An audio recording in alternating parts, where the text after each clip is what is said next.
Nightingale Barbie. That's what Dr. Caldwell had called her last week. Not to her face.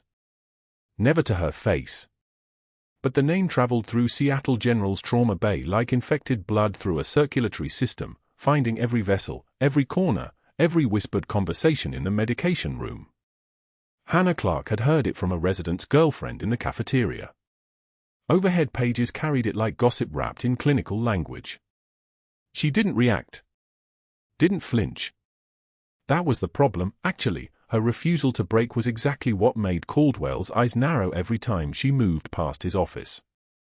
She arrived at 6:38 a.m. on a Tuesday in March, 12 minutes before shift change, which meant 12 minutes of overlap where she could review the night census and chart any pending transfers. The parking lot was still dark. Rain hammered the asphalt like applause for a performance only the storm understood. Her scrubs were pressed sharp enough to cut, navy blue, no wrinkles, no stains, the crease down the front line of her body clean as a knife edge. 3 years at Seattle General and she had never once arrived with a wrinkle. Never once appeared harried or unprepared or anything other than exactly what a trauma nurse should be, invisible competence in fabric form. The dog tag hung beneath her collar on a broken chain. She could feel its weight against her sternum as she walked from the parking structure into the ER entrance, where the automatic doors whispered open and the smell of antiseptic flooded her sinuses like a familiar drug. The tag was stamped with a name that officially no longer existed. Major Hannah Clarke. Except she wasn't Major Clarke anymore. She was Hannah. Just Hannah.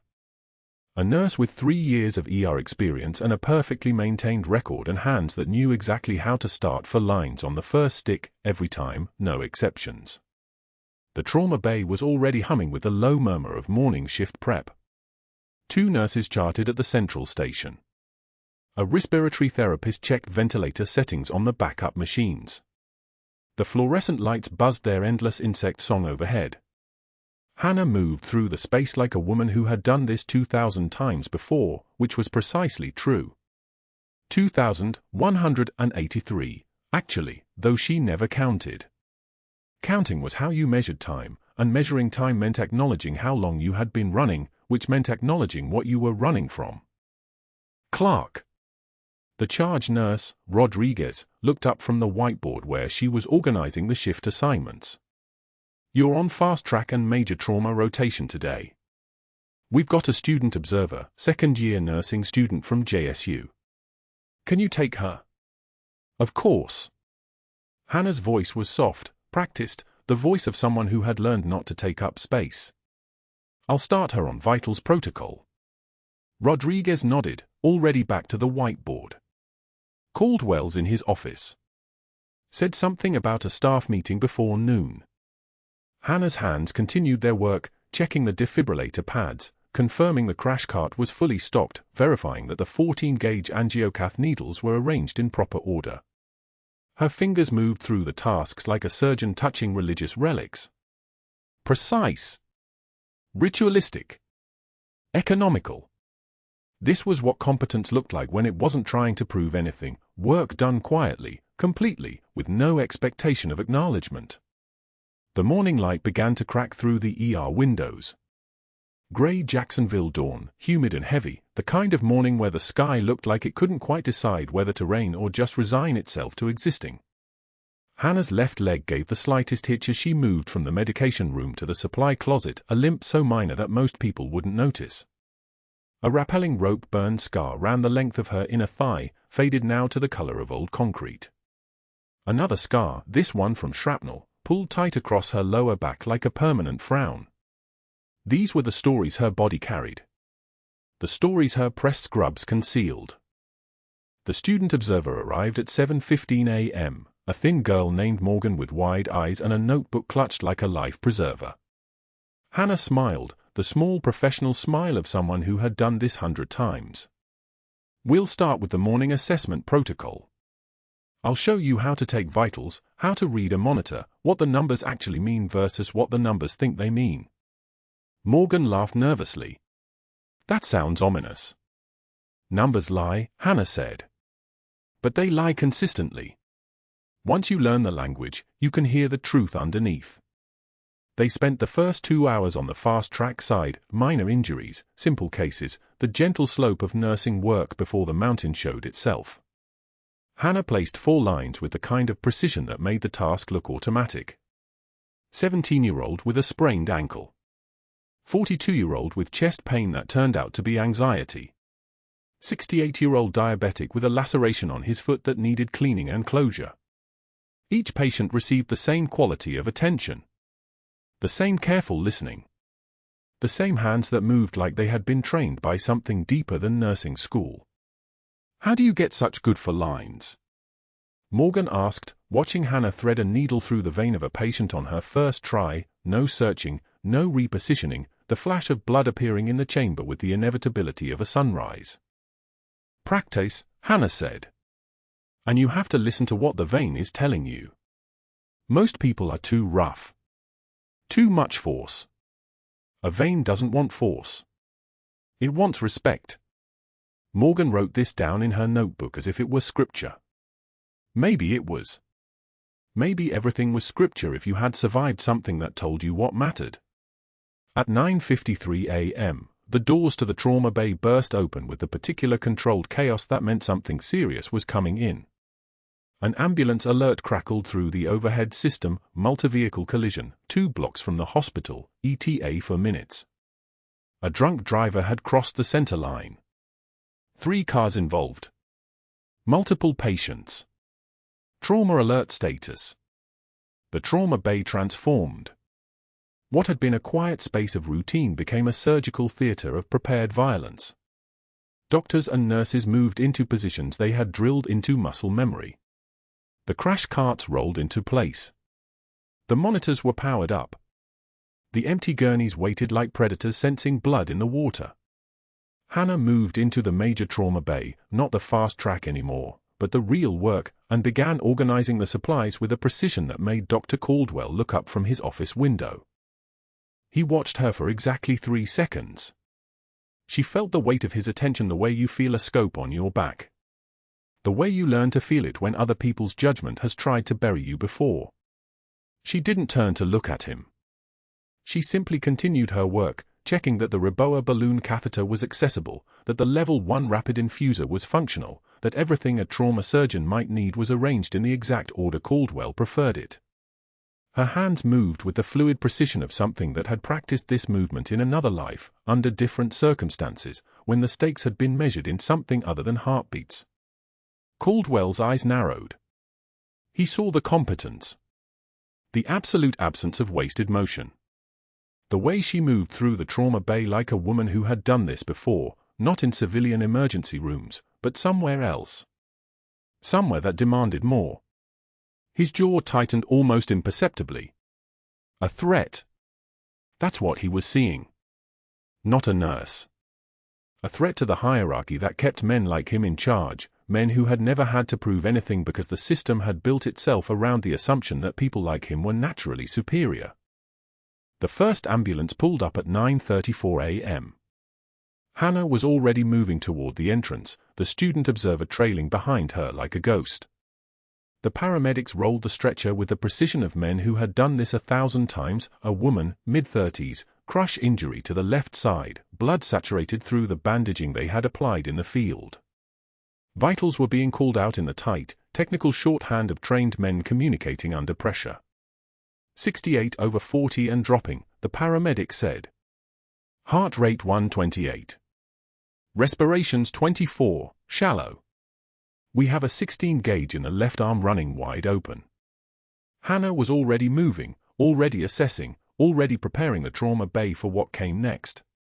Her voice cut through the chaos with the flat authority of someone accustomed to command, though the words themselves were polite, deferential, the words of a nurse who knew her place. Let's get her to bay 1. I need 2 more large bore lines. Someone call for the massive transfusion protocol, type O negative. Get me an EKG. Get me a stat portable chest X-ray. She was pulling the patient's medical history, assessing the damage, running through the calculations that would determine whether this woman lived or died in the next 40 minutes. Her hands were already touching, already assessing, already knowing. The broken chain around her neck seemed to grow heavier with each decision she made. Each command she gave. Each time she proved that she was capable of more than anyone in this hospital understood. Dr. Caldwell stood in the doorway of his office, watching her work. He didn't know that the scar on her back came from an explosion in Helmand Province. He didn't know that the limp came from a bullet wound that should have ended her career, would have ended her career if the wound had registered on any official record.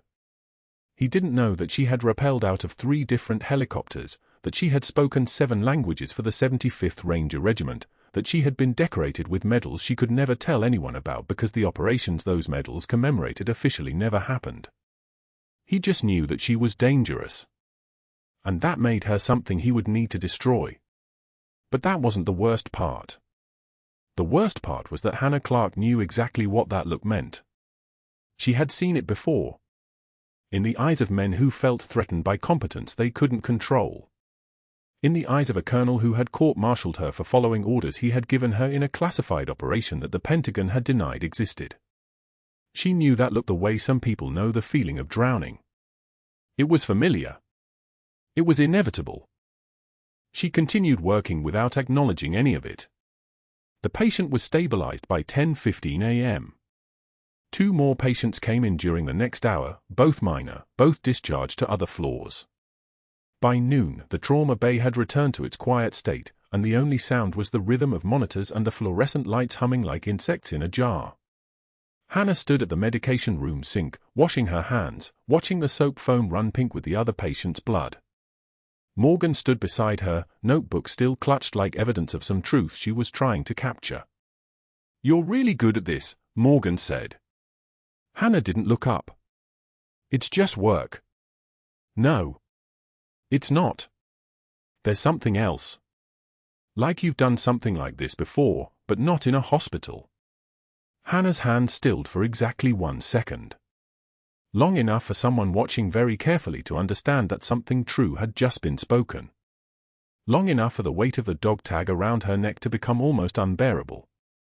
She finished rinsing her hands, dried them on a paper towel, and when she spoke again, her voice was the same soft, deferential voice it always was. "We all have something we've done before. We all carry it with us. The trick is learning how not to let it show." She touched the dog tag through her scrubs once, just for a moment, like a prayer to a god she had stopped believing in approximately 3,000 miles and 5 years ago. Dr. Caldwell was already making phone calls. Tuesday morning arrived with the weight of routine. Hannah Clarke had spent 3 years learning how to disappear inside Seattle General's chaos, had learned to move through the trauma bays like a shadow, restocking crash carts with the precision of someone who understood that 3 seconds could mean the difference between a saved life and a body bag. The cart she was organizing sat at the edge of Trauma 2, neat rows of supplies arranged by frequency of use, the way her hands had learned to arrange them in Helmand Province before she became a nurse, back when her name meant something that had to be erased. The overhead PA system crackled. Not an emergency page. Something worse. Nightingale Barbie to Trauma 2. Nightingale Barbie to Trauma 2. The words echoed through all 6 floors of Seattle General. Not once. Twice. The nickname hung in the air like a physical thing, like something toxic she could taste on her tongue. Hannah's hands froze on the 10-milliliter morphine syringe she was positioning. Around her, residents exchanged glances. Someone smirked. A nurse technician looked away because he was kind and didn't want to see her reaction. She took one measured breath. Not the breath of fear. The breath of someone who had learned that composure was the only weapon she still owned. The tear that threatened to escape, she caught it before it fell, wiped it away with her index finger before anyone could see, then continued restocking without breaking stride. The crash cart tray slid back into its slot with a soft metallic click. Her scrubs were perfectly pressed. Her badge was straight. Her voice, when she finally spoke to the tech beside her, carried no tremor. Scalpel placement. 14-gauge needles. Trauma line setup protocol. Each instruction landed like a command. The tech nodded and moved without comment. Hannah had learned long ago that silence could be more powerful than any response Caldwell was waiting for. But that wasn't the worst part. Thursday afternoon. Supply closet on the 3rd floor, the one with the broken lock where staff stored the controlled substances under dual-signature security. Hannah was conducting her hourly inventory, a habit, a discipline, the same kind of attention to detail that had kept 17 soldiers alive in hostile territory. She was counting morphine vials, documenting each one in the logbook with witness signatures, when Dr. Caldwell stepped inside and closed the door behind him. The supply closet was narrow, maybe 7 feet long. His presence made the air pressure change. "We're short 12 milligrams of morphine from your cart, Clarke." His voice came out smooth as ozone after a lightning strike. "That's a DEA violation. I could have your license suspended by Monday." Hannah didn't turn around. She finished writing the date and time in the log, 1444, witnessed by Nurse Patricia Holloway, before she looked at him. His breath smelled like coffee and authority and the particular confidence of a man who had never been questioned in his entire life. His eyes held the calculation of someone who was watching her closely to see where she would break. She met his gaze without flinching. "The count is accurate, Doctor. I documented the waste with a witness at 0600. The expired morphine solution from Trauma 3. It's all recorded here." She gestured to the logbook. Her voice remained level, professional, untouched by the rage that lived somewhere deeper where he couldn't see it. Every milliliter accounted for. Caldwell stepped closer. His shoes were expensive, Italian leather, polished to a mirror shine. They cost more than her rent. "Then maybe you're just not careful enough for this department." He said it with the confidence of someone delivering the absolute truth. Hannah's jaw tightened. Just for a second. Just enough that he would see it and feel the small victory of knowing he'd landed a strike. She let one tear escape then, a calculated tear, the kind of tear that made her look vulnerable instead of dangerous. She wiped it without looking away, maintaining eye contact the entire time. Her voice came out quiet and precise, the voice of someone who had testified before a tribunal that didn't exist and signed documents that were classified beyond the reach of civilian courts. "I've never lost a patient to carelessness, sir, but I've watched several lose time because their doctor was busy inventing problems." The supply closet went silent except for the soft hum of the fax system. Caldwell's jaw tightened. His hand clenched at his side. For a moment she thought he might strike her, not out of rage, but out of calculation, a way to establish dominance. Instead, he turned and slammed the door hard enough that bottles rattled on the shelves. The lock was still broken. She heard his footsteps retreating down the corridor. She waited exactly 90 seconds before opening the door herself, moving back into the main trauma bay like nothing had happened, like she hadn't just been cornered by a man who held her job in his hands like a chess piece. Friday evening arrived cold and clear, the kind of Pacific Northwest dusk that made the parking lot look like it was underwater. Hannah had finished her shift at 7 p.m., had filed her paperwork with the precision of someone filing reports for a commanding officer, had collected her things from her locker with the knowledge that something was about to change.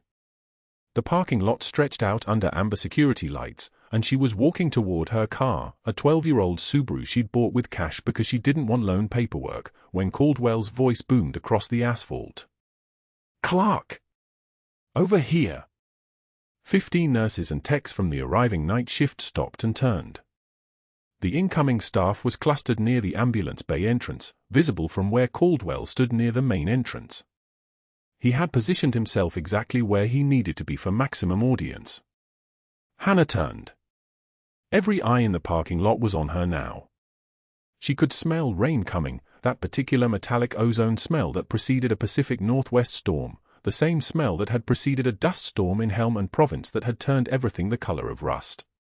Caldwell's voice carried the particular confidence of a man who had never experienced consequences. "Effective Monday, you're reassigned to triage intake. Maybe answering phones is more your speed." He smiled like a wolf showing its teeth. "Consider it a lateral move while we evaluate your fit for the trauma rotation." There was no evaluation. There was no lateral move. There was only the sound of laughter from two of the junior residents who thought this was entertainment. There was only the weight of every person in that parking lot watching to see how Hannah Clarke would respond to being humiliated in front of her colleagues. She took one measured breath. The same breath she had taken in Helmand Province before a compound raid. The same breath she had taken in the courtroom when the verdict came down. The tear that escaped, she caught it with her thumb before it could fall more than an inch, wiped it away deliberately, never breaking eye contact with Caldwell's smirk. "Understood, doctor. I'll make sure every patient gets the assessment they deserve, even the ones you'd prefer to ignore." The night shift murmured. Someone actually nodded. Caldwell's jaw tightened like he'd bitten into something bitter. He turned and walked back inside without another word, his expensive shoes clicking against the concrete like a countdown. Hannah continued to her car. She didn't hurry. She didn't look back. Her hands were completely steady as she unlocked the door and slid behind the wheel, and that was the thing about being trained by the military. They taught you that composure was just another form of armor. They taught you that the people who break do so in private, at 3 in the morning, when nobody is watching. The rain started as she pulled out of the parking lot. Thunder rolled across Jacksonville like distant artillery fire. Caldwell had made his move. He had established that she was isolated, that he controlled the narrative, that he could move her at will. He believed he had broken something in her, or was about to. He believed the tearfulness meant surrender. He had no idea what he was standing next to. Monday arrived at 2 p.m. hours. Hannah was processing triage intake paperwork at the front desk, her new assignment, her demotion rendered official in the scheduling system. She had filed 17 patient charts.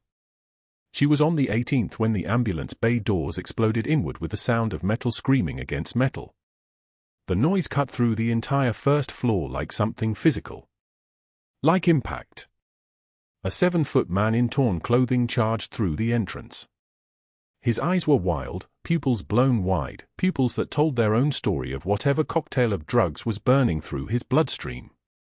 His fists were clenched. He connected with a first-year resident before security could react, sent the young doctor sprawling backward into a crash cart hard enough to crack the plastic. 2 security guards moved to intercept. The giant pivoted with the terrifying fluid precision of someone operating on pure survival instinct. He threw the first guard into the wall hard enough to crack the drywall. The second guard went down when the man's elbow came up. Staff scattered. Nurses retreated. The pregnant nurse technician who'd been nice to Hannah on her first day, Caldwell moved toward her from the nurse's station, frozen behind the desk, his face pale, his body locked in place the way that trauma surgeons locked when the situation exceeded their capacity to control. The floor nurse moved without thinking. Muscle memory took over. Her hands moved on their own. For seconds, she redirected the man's momentum, controlled the arm, took him to the ground with a restraint hold that immobilized without injury, the same hold she had learned from a 75th Ranger Regiment combat medic in a bunker in Helmand Province, the same hold she had spent 3 years learning how to forget. The trauma bay went silent except for the man's labored breathing and the soft hiss of the ventilation system. Hannah maintained pressure until the man stopped struggling, her voice cutting through with precision, 14 gauge 4, push 5 mg midazolam for sedation. Get a tox screen. Now. Orderlies moved. They helped lift the man onto a gurney. As they did, Hannah saw his face clearly for the first time. His eyes were unfocused, pupils dilated, consciousness somewhere far away. But she recognized the structure of his jaw. She recognized the scar that ran along his left temple. She recognized the man who had sat across a desk from her and looked her in the eye while he destroyed her. Colonel Marcus Webb. The officer who had court-martialed her over an operation that officially never happened. The man who had signed orders that erased her from military records entirely. The man who had told her she'd endangered her team, that she'd violated the classified protocols of Operation Kingfisher, that she would never be permitted to speak about any of it again. She had served under him. She had respected him. And then she had been betrayed by him. Webb didn't recognize her. Whatever chemistry was flooding his system had disconnected him from the present moment. He looked through her like she was furniture. Caldwell's voice cut through the controlled chaos like a scalpel. Well, that was unexpected, Clarke. Where exactly did a nurse learn combat techniques? His eyes narrowed with calculation.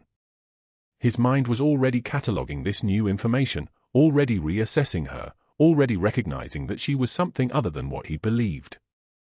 His jaw tightened as he watched her, as he calculated what he'd already started, the reassignment, the humiliation, the slow dismantling of her credibility. Hannah took one measured breath. The tear that escaped, she caught it with her thumbnail before it could fall, wiped it without breaking eye contact with his expression. Her voice came out quiet and level, untouched by the recognition that was burning through her chest. The patient is stable and requires a full tox screen, doctor, unless you'd prefer I let him fracture someone's skull next time. She walked away before he could respond. Her scrubs were still perfectly pressed. Her hands were completely steady. Her voice, when she gave the next order to the nursing staff, carried the weight of someone accustomed to command. But the single dog tag underneath her collar suddenly felt heavier than her entire lost career. The ambulance bay doors burst open at 1400 hours. 7 feet of human rage, bare-chested, sweat gleaming, eyes rolled back into the whites, psychotic brake-riding chemical fire through his bloodstream. He swung a fist the size of a grapefruit at the first resident within reach. The doctor flinched. Dropped his clipboard. The second punch came faster than the eye could follow, aimed at the trauma nurse's temple. But that wasn't the worst part. Hannah Clarke was already moving. She didn't walk toward him. She didn't call for security. Her body simply reoriented itself the way a compass needle finds north, and muscle memory from Kabul, from a dozen nights of perimeter sweeps and close-quarters responses that the army officially denied ever happened, took over without asking permission. Her hands moved on their own. She slipped inside his reach, controlled his wrist with surgical precision, redirected his momentum toward the tiled floor, and completed a textbook lateral drop that left him gasping on his back, the wind knocked clean out of his lungs. For seconds. That was all it took. The room went dead silent. Even the ventilators seemed to pause in recognition of what they'd just witnessed. 2-point restraint. Nurse Jackson, get the soft cuffs. Hannah's voice was level, clinical, the voice of someone who'd ordered field medics to move faster under incoming fire. Her knee remained on his chest, just hard enough to keep him grounded, just light enough that she wasn't causing injury. Somebody call for my Dazalam, 2 milligrams 4. Let's get him sedated before he aspirates. The staff moved like they'd been shocked into compliance. The attending physician, not Caldwell, thank God, barked orders that suddenly sounded less authoritative than the quiet woman in the scrubs who'd just disabled a 260-pound combative patient without throwing a punch. Hannah remained positioned over him, waiting for the drugs to take effect, watching his pupils as his breathing slowed from ragged panic to something closer to consciousness. That was when she saw his face clearly for the first time. Colonel Marcus Webb. The same sharp jawline, the same scar that ran from his right temple to his cheekbone, a souvenir from Sanjin Valley that he'd worn like a badge of honor. The same man who'd signed the classified order that erased her, who'd convened the court-martial in a tent with canvas walls and fluorescent light that made everything look like a crime scene, who'd looked her in the eye and said the words that burned their way into muscle memory deeper than any combat skill, the operation was unauthorized. Your judgment was fatally compromised. You are dismissed from service, effective immediately. Your records are sealed and expunged. You will never speak of Operation Kingfisher again. There are people still deployed who depend on your silence. Hannah took one measured breath. Just one.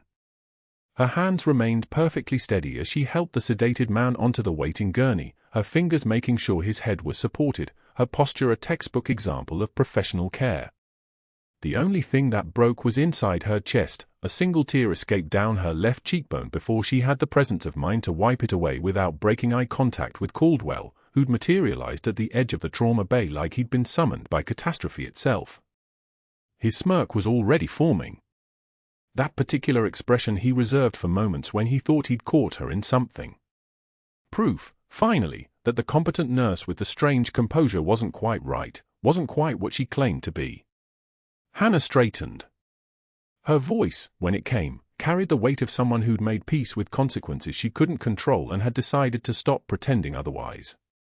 The patient is stable and requires a full tox screen, doctor. Unless you'd prefer I let him fracture someone's skull next time. Caldwell's jaw tightened. His eyes narrowed to calculating slits. He said nothing, just turned and walked back to his station, but Hannah could read the machinery working behind his eyes. He'd seen what she could do. More importantly, he'd seen her hesitate. Not in the moment, she'd been flawless in the moment, but after, when she recognized the patient. That fraction of a second where something human and broken had flickered across her professional exterior. That was weakness. And Caldwell understood weakness the way sharks understand blood. By Wednesday afternoon, the retaliation was already surgical in its precision. Sarah Chen, the charge nurse who'd actually stood up for Hannah after the parking lot demotion, who'd offered her actual coffee and asked actual questions instead of accepting Caldwell's narrative, got reassigned to permanent nights. Just like that. An email went out that used words like staffing optimization and scheduling flexibility, but Hannah understood the language. Caldwell had called in a favor. Sarah was gone. The new trauma rotation schedule placed Hannah alone on evening shifts during the critical staff shortage that always hit in late autumn. Skeleton crew. Fewer eyes. Fewer witnesses. Hannah saw the pattern immediately and said nothing, because there was nothing to say to people who didn't want to hear it. She carried the weight of Helmand Province in her shoulders, the weight of Operation Kingfisher that officially never happened, the weight of the officer who'd given her a new identity and a warning in the same breath: don't talk, don't write letters, don't reach out to the fire team. Stay disappeared. Staying disappeared was the only way to keep them safe. Thursday night, a gunshot victim came through the ambulance bay with a sucking chest wound, air moving through torn lung tissue with a wet, horrifying sound that nobody who'd heard it once ever forgot. The patient's oxygen sat plummeting. Tension pneumothorax building. Every breath was making it worse because the air wasn't escaping, just collecting inside the chest cavity, crushing the lung, pushing the heart sideways, killing him by degrees. Hannah called for an occlusive chest seal. The supply tech, new guy, barely trained, terrified, froze. Dr. Caldwell restricted your access this morning. New policy. You have to have his authorization. The words came out apologetic, but the fact of them remained. No seal. No solution. A man dying 12 feet away. Caldwell stood 15 feet off, watching the monitor cascade downward. Oxygen 64 and falling. His face had gone the particular shade of white that meant his brain had disconnected from his body. He was calculating liability, not solutions. He was frozen the way academics freeze when theory meets reality and realizes it doesn't have an instruction manual. Hannah moved toward her locker. 3 years. She'd kept the MRE wrapper in the bottom of her personal locker for 3 years, a piece of her old life she couldn't quite abandon, alongside the combat boots she never wore and the dog tags that hung around her neck underneath her scrubs like a secret made of metal. She pulled the wrapper free, in military packaging, thin plastic with the exact right properties for occlusive dressing if you knew what you were doing and understood trauma physics the way her hands understood them. She was already moving. Tape from the supply cart. Her fingers positioning the wrapper across the wound, creating a seal that would let air escape but not enter, the same improvisation she'd used twice in the field when proper equipment wasn't available and waiting meant watching someone die. The patient's oxygen plateau. 48. Then stability. Then climbing. 52. 56. 60. Normal rhythm returning. Sinus rhythm. The kind of rhythm that meant survival instead of a funeral notification. Caldwell's face went white first. Then red. The color of a man realizing he'd been outmaneuvered. That is a gross protocol violation, Clarke. You do not use non-approved materials in patient care. His voice shook with the particular rage of someone whose authority had just been humiliated in front of an entire trauma team. Hannah took one measured breath. Her voice remained level, clinical, without inflection. The patient is alive, doctor. Protocol can be discussed after that stops being true. She turned back to the monitor. Her hands didn't shake. Her voice didn't crack. She was already calling for the surgical suite, already coordinating transfer, already doing the next thing and the next thing after that, the way soldiers do when they've learned that survival depends on forward motion, not on waiting for permission. By Friday morning, there was a termination letter waiting in her locker. Gross protocol violations. Insubordination. Failure to follow chain of command. The language was bureaucratic and bloodless, but the meaning was clear. Caldwell had moved fast. He'd probably spent Thursday night on the phone with board members, had probably used words like questionable judgment and unauthorized procedures and possible falsified credentials. The piece of him that understood institutional power had constructed a narrative that would survive any scrutiny because it was constructed from the truth, just the parts of the truth that left out context, consequence, and the fact that a man would be dead without her violation. Hannah pulled the letter from her locker. Read it once. Then folded it carefully and placed it in her jacket pocket beside the military challenge coin she'd kept from her fire team, the one she touched sometimes in the break room when nobody was looking. She had nowhere to go at 1700 hours when her shift ended. No apartment she'd signed a lease on because moving locations every 6 months made it harder for people to find her. No life outside these walls that anyone could catalogue or trace. Just a bus stop 6 blocks away and rain that was starting to hammer the parking lot like artillery fire from a distance. The rain hammered the parking lot like distant artillery, and Hannah Clarke walked through it without an umbrella. Cardboard box balanced on her lap. Inside, a cracked ceramic mug that read "World's Okayest Nurse" in fading letters, a succulent she'd forgotten to water for 3 months until its leaves turned translucent, and a 4x6 photograph printed on military-grade paper. 3 faces. Helmand Province, 2019. Her fire team. Sergeant Brennan on the left, Corporal Torres in the center, Lieutenant Hayes on the right. Faces she could never explain to anyone without breaking the order of silence that kept them breathing, deployed, alive. The dog tag on the broken chain around her neck felt heavier than her entire lost career. Heavier than the 3 years she'd spent in these scrubs. Heavier than the moment Dr. Caldwell had handed her the termination letter Friday at 16:11, exactly 17 minutes after she'd saved a man's life using an MRE wrapper he wasn't supposed to know existed. The chest seal had been the final piece. Friday 16:30. A gunshot victim arrived via ambulance, penetrating trauma to the anterior thorax, sucking chest wound, blood hissing with each breath. The attending hesitated. Caldwell had frozen at the bedside, mouth open, eye scanning the supply room that he'd restricted Hannah's access to 72 hours earlier. Restricted. As if protocols about unauthorized procedures meant more than a collapsing lung. Hannah had moved to the trauma bed without permission. Her hands knew exactly where the Vaseline gauze should go, the tactical field dressing, the sealed adhesive bandage. But the supply room was locked to her now. Caldwell had made sure of that. So her fingers found the sterile MRE wrapper in the side pocket of her locker, the one she'd kept since Kandahar, sealed in a Ziploc baggie. Beeswax-coated material. Waterproof. Airtight. She'd used 3 of these in the field. She'd saved for soldiers with variations of this exact improvisation. The attending physician watched in silence as Hannah positioned the seal over the wound, securing the sides while leaving one corner loose for air escape.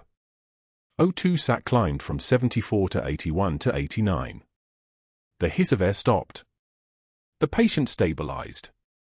Then Caldwell's face had gone the color of old bone. By Saturday morning, the formal complaint had been filed. Unauthorized procedures. Circumventing supply protocols. Gross protocol violation. The termination letter cited patient endangerment through unsanctioned field medicine techniques. It never mentioned that she'd used knowledge she wasn't supposed to have. It never mentioned the MRE wrapper. It never asked her why she kept it. Caldwell had been surgical about the timing, careful not to acknowledge anything that would require him to explain how he knew what field medicine looked like or why an ER nurse would carry equipment that belonged to a combat zone. The complaint was pristine. Professional. A masterpiece of institutional maneuvering that erased the miracle of a patient who'd been gasping for breath and was now stable, conscious, breathing on his own. She'd checked her phone message at the bus stop.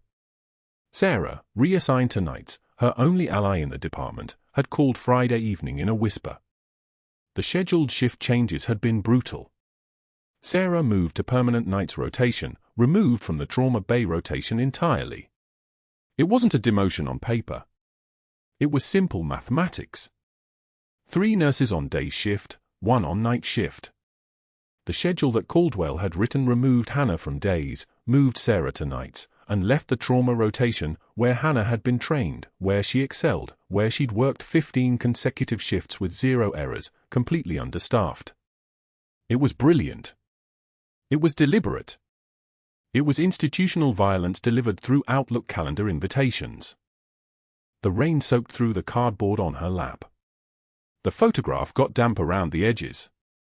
She didn't cry, her quota of single tears had been used Saturday afternoon, alone in the studio apartment, watching the photo paper absorb moisture like a prayer.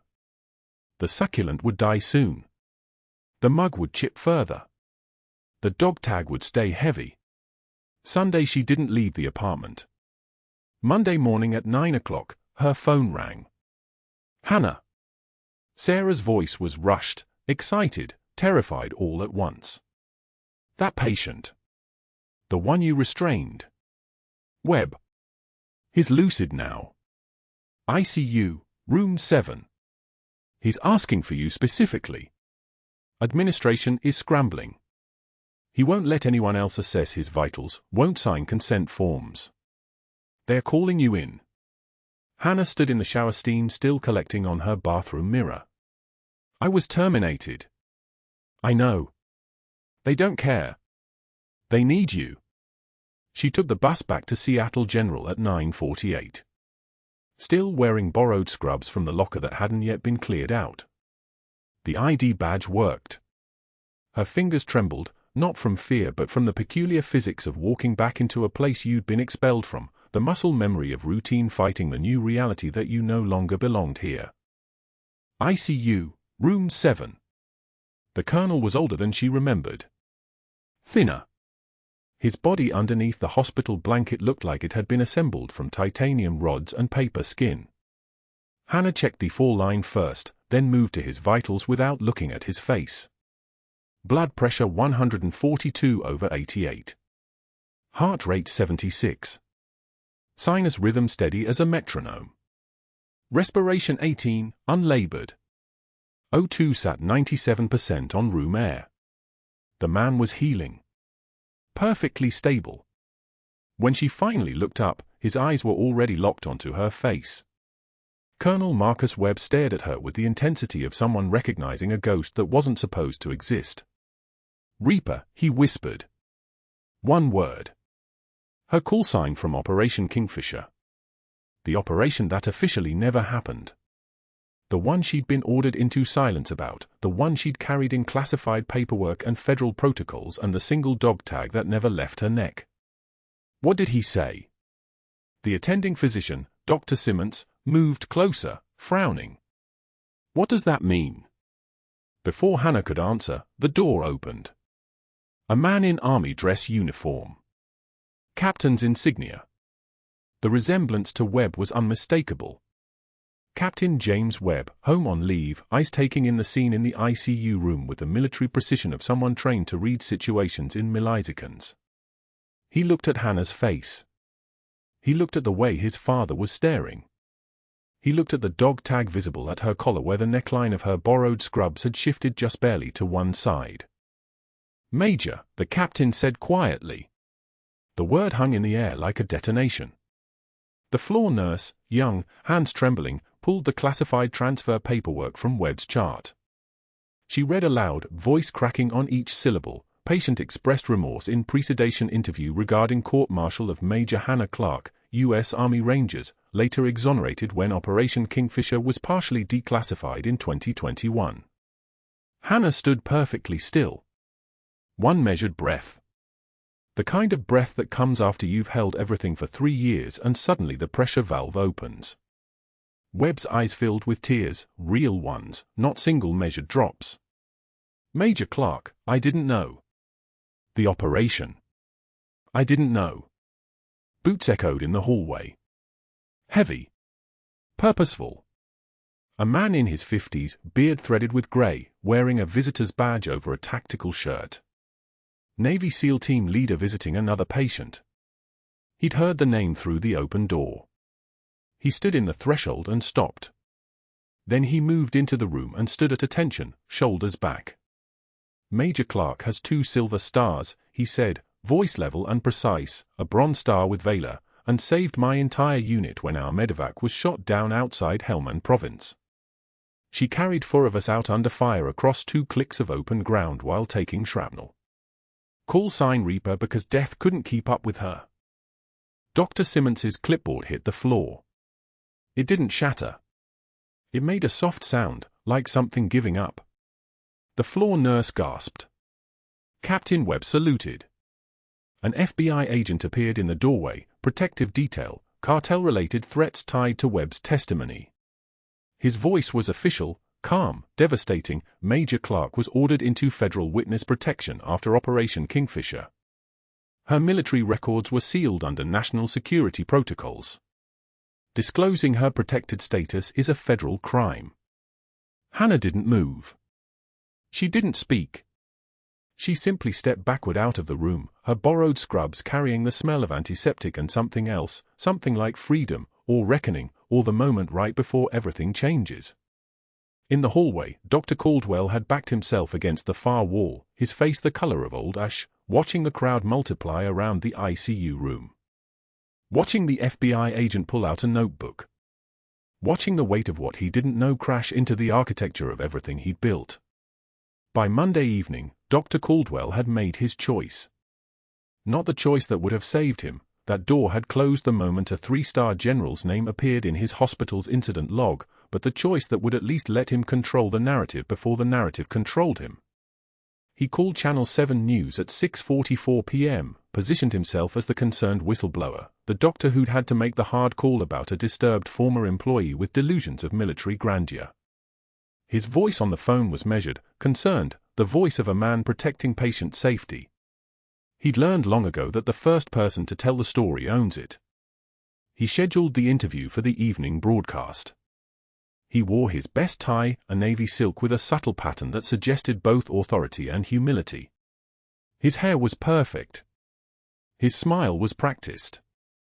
By 6:44 p.m. Tuesday, he was sitting across from the anchor at Channel 7, the hospital logo visible through the glass behind him, and he was telling Jacksonville that Major Hannah Clarke, though he called her just Hannah, just a nurse, stripping away rank with each syllable, had endangered patients with unauthorized combat techniques and improvised medical procedures.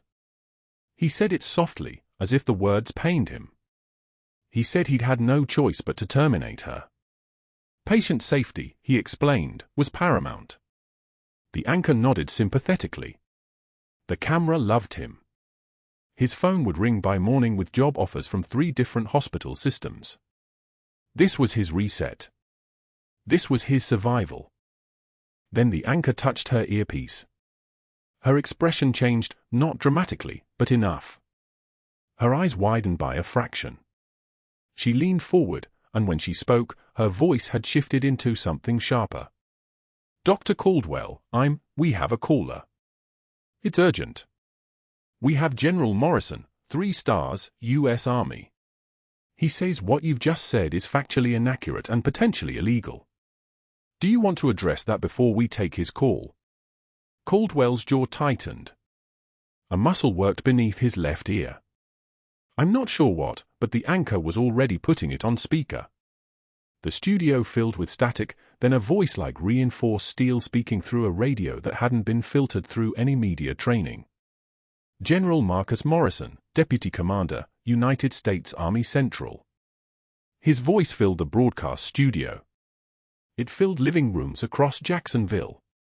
It filled the break room at Seattle General where half the trauma staff had gathered to watch, coffee cups frozen halfway to their mouths.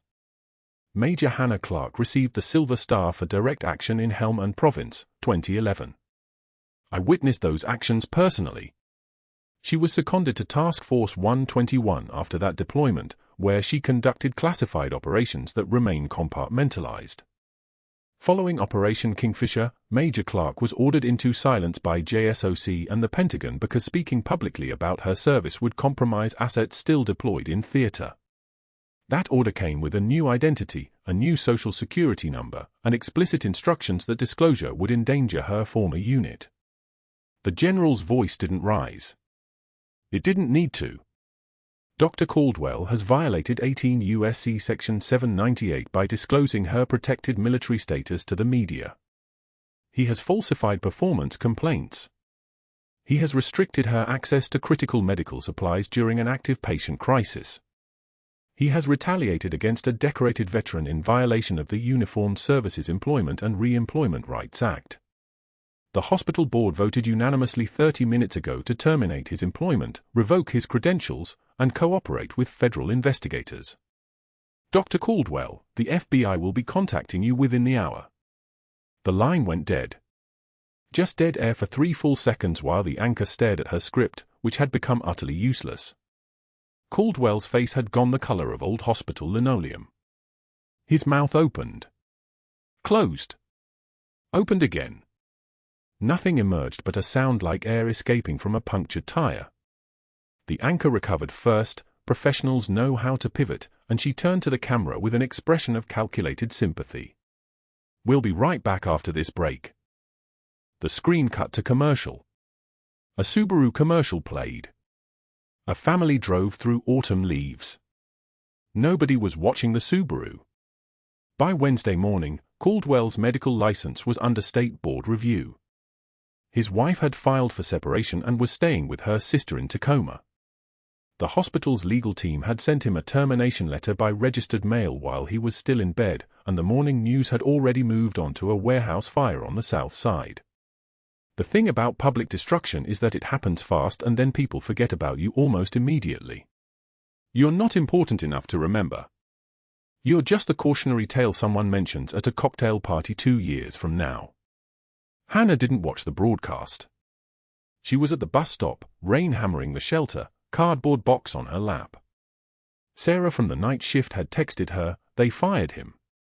It's done. Hannah had read it 3 times and then put the phone away. Justice looked different than she'd expected. It looked like an empty feeling. It looked like the rain. The hospital offered her job back on Thursday. Back pay. A formal written apology. A promotion to trauma coordinator with a $15,000 raise and the authority to restructure the nursing protocols. They presented it to her like a gift, like they'd done her a favor. She'd sat in the HR office, rain drumming against the windows, and declined the promotion. She declined the raise. She just wanted her locker back. Just wanted to work. The HR director looked confused that anyone would refuse advancement, refuse money, refuse vindication wrapped up with a bow. But Hannah understood something he didn't. Power was never about title. Power was what you did when nobody was watching. 6 months later, on a Tuesday evening in May, Hannah Clarke walked through the sliding doors of Seattle General at precisely 6:52 p.m., start of her shift. Her scrubs were pressed. Her badge was clipped to her collar. The night security desk sat just inside the entrance, and behind it was a man in an ill-fitting grey uniform, name tag reading "C. Caldwell" in capital letters that looked like they'd been applied with a label maker. He didn't look up as her footsteps approached. But his jaw tightened. The muscle worked beneath his left ear, the same muscle that had worked 2 weeks before he destroyed his own life on live television. Hannah didn't slow. She didn't acknowledge him. He was furniture now. Worse than furniture. He was the background, the static, the white noise of a hospital she'd owned before and would own forever because she'd earned it in ways he'd never comprehend. The trauma bay opened before her like muscle memory itself. 3 years she'd walked these corridors. 3 years of suppressed strength, contained competence, the weight of silence pressing down on her shoulders like a physical thing. But her shoulders sat different now.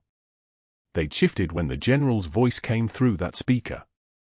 They'd straightened when the door closed on her old life and a new one opened. Sarah, the charge nurse, looked up from the assignment board. Her face broke into a genuine smile, not the careful professional smile of before, but the real thing. Rough one coming in. Multi-vehicle on I-95. 3 ambulances, ETA 7 minutes. Hannah nodded and moved toward her locker. The padlock was newer. They'd replaced everything while she was gone, cleaned out the old plastic bins and replaced them with institutional grey.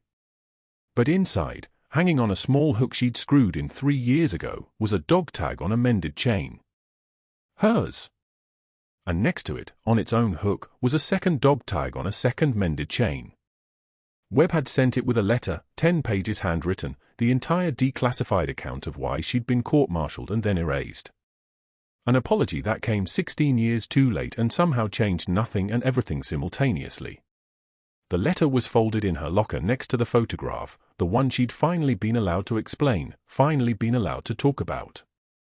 Sarah, the medical resident, Lisa from supply, her parents on a video call that lasted 2 hours. These are my people. These are the ones I served with. This is who I was before I became a nurse. Hannah checked her pockets. Trauma shears. Penlight. The MRE wrapper, same one from 3 years ago, worn soft at the edges from handling, irreplaceable now not because it was the last one but because it had saved a life and that made it sacred. A first-year resident approached, nervous energy radiating off him like heat shimmer. Nurse Clarke? I wanted to ask, everyone says you're the calmest person under pressure. How do you do it? He was waiting for a technique, a breathing exercise, some secret knowledge about adrenaline management that he could write down and practice. Hannah looked at him, then at the security desk visible through the trauma bay glass, where Caldwell was staring at his phone screen with the intensity of a man trying to disappear into it. She took one breath, not measured, not performed, just a normal human breath. You remember that the patient in front of you is the only thing that matters. Everything else is noise. The ambulance sirens wailed closer. Dispatch came through the overhead speaker, voices crackling with urgency and precision. Hannah moved toward the bay doors, and her movement was the same economical precision it had always been, but her shoulders didn't carry the weight anymore. The silence that had pressed down for 3 years had lifted. It hadn't lifted because a general vindicated her. It hadn't lifted because Caldwell lost everything. It had lifted because she'd walked through the fire and found out she was made of something that couldn't burn. She passed the security desk one final time. Caldwell looked up despite himself, and for 1 second their eyes met. She didn't smile. She didn't gloat. She didn't acknowledge the trajectory of his fall or the precision of his punishment. She just held his gaze steady and said, quietly enough that only he heard it over the ambulance engines and the radio chatter, "Power is not a title. Power is the ability to help." Then she was through the doors, into the bright lights and organized chaos, into the work that had always been hers, into the version of Hannah Clarke that the silence had been trying to keep hidden. The trauma bay doors hissed shut behind her. Caldwell sat alone at the security desk, listening to the sirens fade into the building's heartbeat, understanding finally and completely that he'd never been her equal. He'd just been noise, and she'd finally learned how to tune him out. Thank you for being here. If you're enjoying this story, please like and subscribe. And we always love hearing from you. Drop a comment and tell us what state or country you're in.